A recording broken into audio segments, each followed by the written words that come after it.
had an opportunity to take a look at it. And this is a public document. If anybody wants to have access to it, I'm sure they can make a request and we can make it available. I'm not going to spend a lot of our time going through all the statistics, but some of the statistics do not only in WAEs, but in the agency itself scream out about some things. Scream out about the fact that state police is 6% women.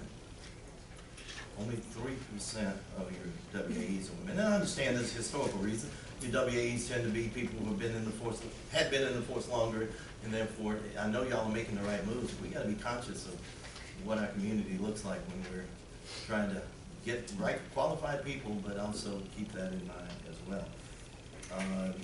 Your demographics on your WAEs on the basis of race almost match, mirror your statistics insofar as the police is concerned itself.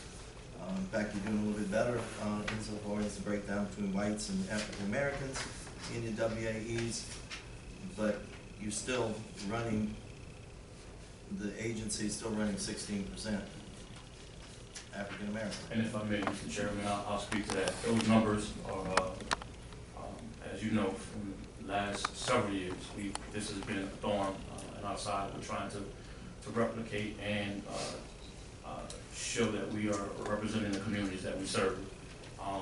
As you see the numbers, I mean, 53 women within our department, that is nothing that we brag on. We're working every day. You can't brag on it. No, sir. And trust me, it hurts to see that, but we're working on it, and we're working to make it better and trying to attract quality applicants. I want to say we may have 4 females currently in our academy today. I could be wrong. 10%. Yes. 10% of the 42 that we go. And I'm not saying that's necessarily in your control, but what I am saying is all too often, and I'm not saying that is occurring with you guys, but all too often it's easy to say, well, they just don't apply. Sometimes we have to make extra efforts to get people to apply. And I just want us to be mindful of those facts. Absolutely, and we've taken that into consideration, sir. Thank you, Mr. Chair. And so speaking about women specifically, though, and so I know you have a physical agility test as part, and that's traditionally been a challenge for female applicants in public safety as well as it was for fire and police across the state. So do you know, and can you get us what those rates are of the number of women who have applied, and then where they either succeeded in becoming part of the class or where they fell out of the process somewhere?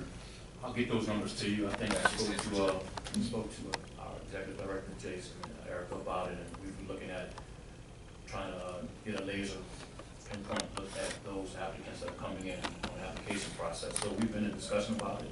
It's on our forefront and our concern to address, and we're using that as well to push our recruiting efforts to reach out to these, to our athletic programs, to various other organizations that we can pinpoint and target our demographics as it relates to gender and females.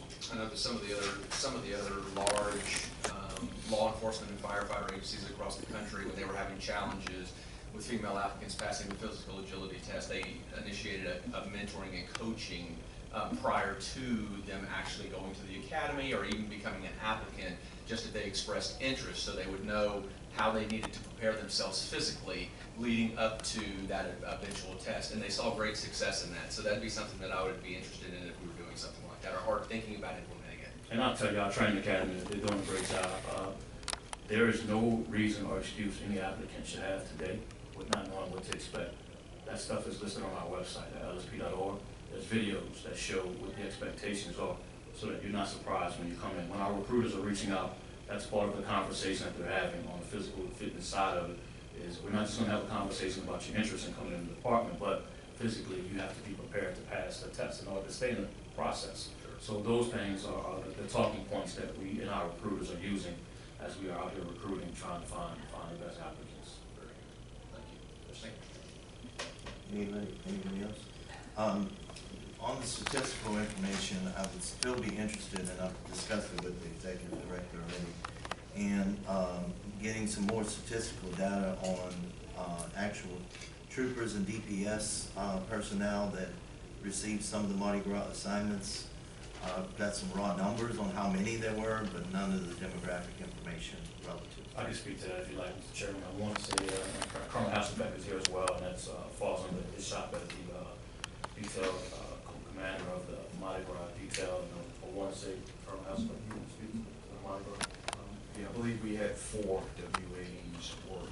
I'm not talking about WAEs, I'm talking about regular state troopers and DPS employees assigned, who got special assignments during things like Mardi Gras, where there's a substantially higher pay, as I understand. You talking about extra duty details, Extra sir? duty details, Yeah. yeah. Now, I know about the 4 Yeah, WAEs. the main 2 assignments for Mardi Gras we use extra troopers for is the Endymion Ball as well as the Orpheus Ball. Endymion Ball roughly requested about some 80 personnel, and Orpheus we probably had about 50 personnel assigned to that detail from all over the state. WEs worked the Endymion Ball. I don't have the numbers on Orpheus, but we had troopers, I can tell you, in addition to the 125 that were assigned to New Orleans. We had to pull from all over the state. That's why that was important. But what I'm interested in is demographic information. According to the data I have, is 119 who worked in the Endymion extravaganza, 66 who worked Orpheus, 185 who worked in Endymion in Orpheus total. So I'd like some demographic information on those. Specifically, Mr. Chairman, I'm not sure what it is. Race, gender. White males, as I know. Well, those were the WAEs, but I'm talking about. Oh, the breakdown for the total 185. Thank you. Yes, sir. I'm slow, a little slow this morning. I got you now. All right, thank you. I got you. Yes, sir, we'll get that for you. Because it's not only extra duty, it's substantially better paid during those times, as I appreciate it. Am I correct on that? Yeah, that detail rate varies because they're paying, we're approving extra over and beyond because of the nature of the detail and getting it filled. Yeah, I don't know the number offhand, what they get an hour, but we'll get that to you. No, but more than just how much an hour, I want the demographic breakdown. Will do.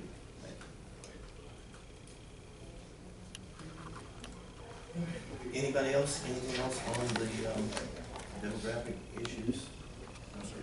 Hearing no further discussion, we'll move to item number 4.